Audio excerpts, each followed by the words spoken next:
അവർ പോകുന്ന ഗ്രാമത്തോടടുത്തപ്പോൾ അവൻ മുൻപോട്ട് പോകുന്ന ഭാവം കാണിച്ചു. ഇവർ ഒന്നിച്ച് സംസാരിച്ച് നടക്കുമ്പോൾ ഇവരുടെ ഗ്രാമത്തോടടുത്തു, ഇവരുടെ വീടിനോടടുത്തു. ബൈബിളിൽ അവിടെ എഴുതിയിരിക്കുന്ന ഒരു വാക്യമുണ്ട്, യേശു മുൻപോട്ട് പോകുന്ന ഭാവം കാണിച്ചു. ഇതുവരെ കൂടെ നടന്നതാണ്, ഇതുവരെ ഒപ്പം സംസാരിച്ചതാണ്. പക്ഷേ അവരുടെ വീട്ടിലോട്ട് അവർ തിരിഞ്ഞപ്പോൾ കൂടെ നടന്ന മൂന്നാമനായ ക്രിസ്തു മുൻപോട്ട് പോയതല്ല.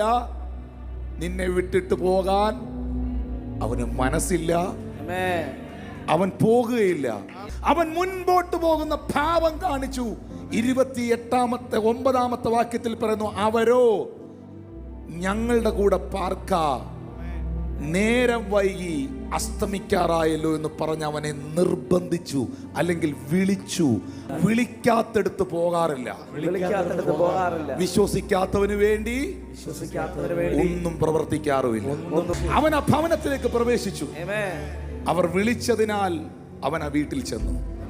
ഈ ശരീരം ഇത് ദൈവത്തിന്റെ വീടാണ്, ഇത് മന്ദിരമാണ്. ഈ മന്ദിരത്തിലേക്ക് വരാൻ, ഇതിനകത്തേക്ക് വരാൻ ഇന്ന് നീ യേശുവിനെ ക്ഷണിക്കണം. നിന്നെ നയിക്കാൻ നീ ക്ഷണിക്കണം, വിളിക്കണം. ബൈബിൾ പറയുന്നു, യേശു കർത്താവ് ആ വീട്ടിലെത്തി അവരുടെ കൂടെ ഭക്ഷണത്തിനിരിക്കുമ്പോൾ അവൻ അപ്പം എടുത്ത് നുറുക്കി, വാക്യം 30, അനുഗ്രഹിച്ച് നുറുക്കി അവർക്ക് കൊടുത്തു. 31 വാക്യം, ഉടനെ അവരുടെ കണ്ണ് തുറന്നു, അവനെ അറിഞ്ഞു, അവൻ അവർക്ക് അപ്രത്യക്ഷനായി. അവരുടെ ഭവനത്തിലെത്തി യേശു കർത്താവ് ആ ഭക്ഷണമേശയിൽ അപ്പം എടുത്തു നുറുക്കി അവരുടെ മുൻപിലേക്ക് നീട്ടി. യേശു കൊടുത്ത ആ ബ്രെഡ് ഇന്നും അവൻ നിന്റെ മുമ്പിലേക്ക് വിളമ്പുന്ന ഈ വചനമാകുന്ന അപ്പം നീ സ്വീകരിച്ചാൽ, നീ വാങ്ങി ഭക്ഷിച്ചാൽ നിന്റെ കണ്ണ് തുറക്കും. നീ അറിയേണ്ടവനെ അറിയും, നീ കാണേണ്ടവനെ കാണും. ഓ, നിനക്ക് തിരിച്ചറിവുകൾ ലഭിക്കും.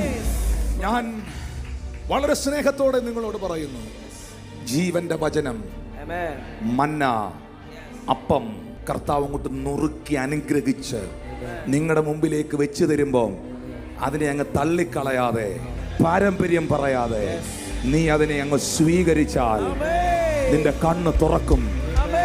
നീ അവനെ കാണും, നീ അവനെ അറിയും.